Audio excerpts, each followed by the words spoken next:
pessoal, vamos começar mais uma aula de Direito Constitucional. Hoje nós vamos falar sobre um tema que é muito importante, o neoconstitucionalismo e como ele fundamenta os artigos 1º ao 4º da Constituição de 1988. Além disso, nós vamos explicar também o que são direitos fundamentais e como eles são importantes nesses artigos. Para começar, vamos entender esse conceito.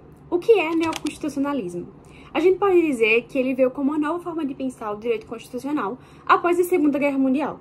Mas você sabe me dizer por que isso? Porque o mundo percebeu que não basta ter uma Constituição apenas no papel.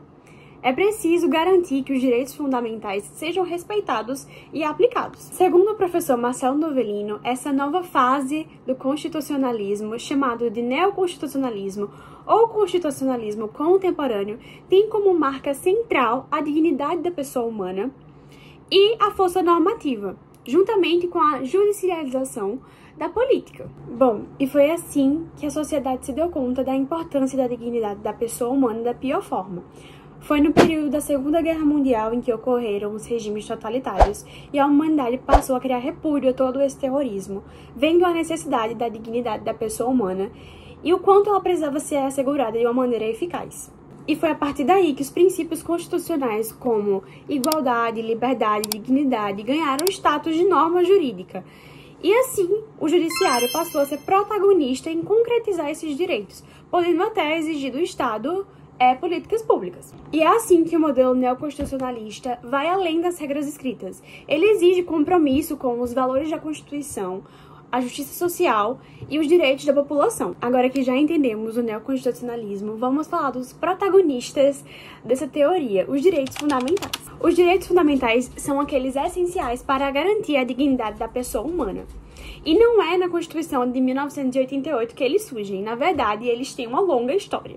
Primeiro vieram os direitos civis e políticos, voltados à liberdade de expressão, direito à vida, a propriedade, e depois vieram os direitos sociais, voltados à saúde, educação, trabalho digno, e mais recentemente surgiram os direitos coletivos e difusos, voltados ao meio ambiente, ao direito à paz. Segundo alguns textos das doutrinas, os direitos fundamentais se organizam em dimensões ou gerações. Alguns doutrinadores preferem chamar de dimensões porque gerações passa a ideia de que um direito fundamental exclui o outro em decorrência de que são formados novos direitos fundamentais. Mas não é isso que acontece. Cada geração responde o desafio voltado à sua época. Então, direitos de primeira geração voltados à liberdade, direitos de segunda geração voltados à igualdade, direitos de terceira geração voltados à fraternidade e solidariedade. E aí vem também os direitos de quarta e quinta geração voltados à democracia, à informação e por aí vai. Um fato importante sobre esses direitos é que eles têm eficácia imediata, ou seja, eles podem ser exigidos perante o Estado e o Judiciário, e sim, um juiz ele pode tomar uma decisão sobre um direito fundamental, mesmo sem ter uma lei específica sobre isso para ele tomar essa decisão. Então, se esse direito fundamental estiver assegurado na Constituição, ele pode sim tomar essa decisão, mesmo que não tenha uma lei específica sobre isso. E agora sim, chegamos aos tão famosos artigos 1º ao 4º.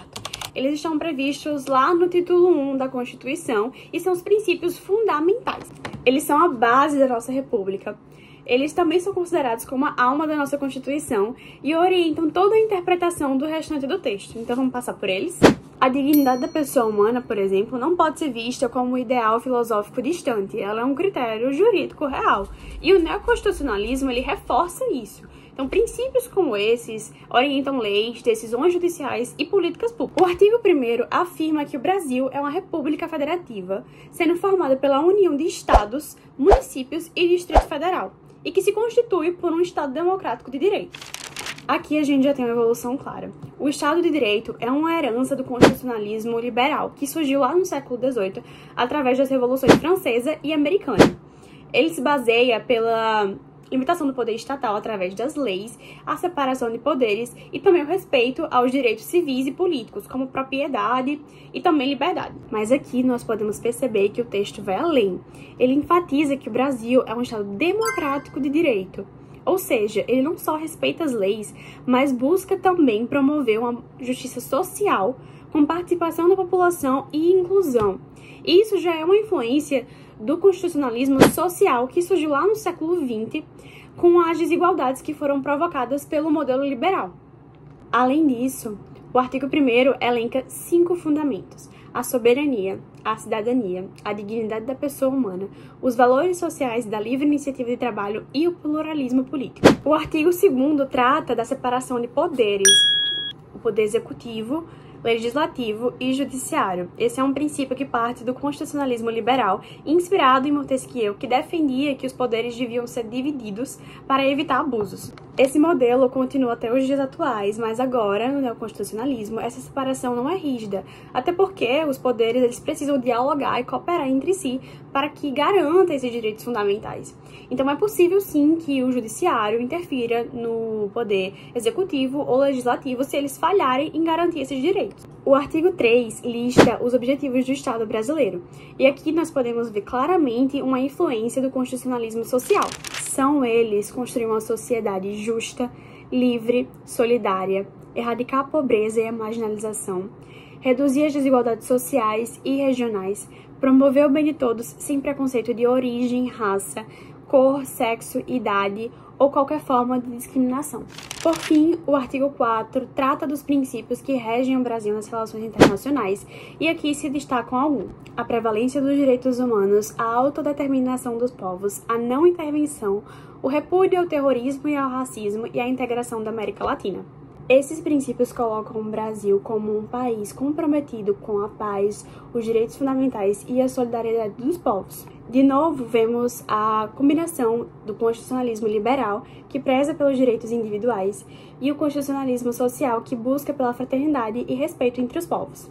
Tudo isso mostra como a Constituição de 1988 é fruto do neoconstitucionalismo, pois ela junta o constitucionalismo liberal e seus valores e o constitucionalismo social e as suas conquistas.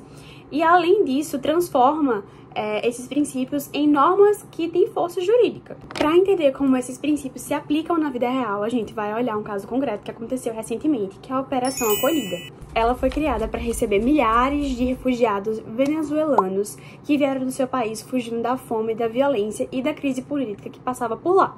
E aí o Estado brasileiro, juntamente com a ONU, montou toda uma estrutura para acolher esses refugiados de maneira digna, né, com a dignidade humana garantida. Aí eles ofereceram abrigo, cuidado médico, alimentação e até mesmo emissão de alguns documentos. Isso mostra claramente a aplicação do artigo 1º, que fala sobre a dignidade da pessoa humana, o artigo 3º, que fala sobre a sociedade justa e solidária, o artigo 4º, que fala da prevalência dos direitos fundamentais e a solidariedade entre os povos. E é a partir daí que os princípios deixam de ser ideias abstratas e passam a orientar as decisões concretas do Estado. Então, estudar os artigos 1º ao 4º é muito mais do que decorar incisos. É ver de fato que esses valores eles sustentam o nosso Estado e como o direito pode ser uma ferramenta de transformação social. E por fim, o neoconstitucionalismo nos ensina que a Constituição tem verdadeiramente força normativa e que esses princípios precisam ser aplicados com seriedade.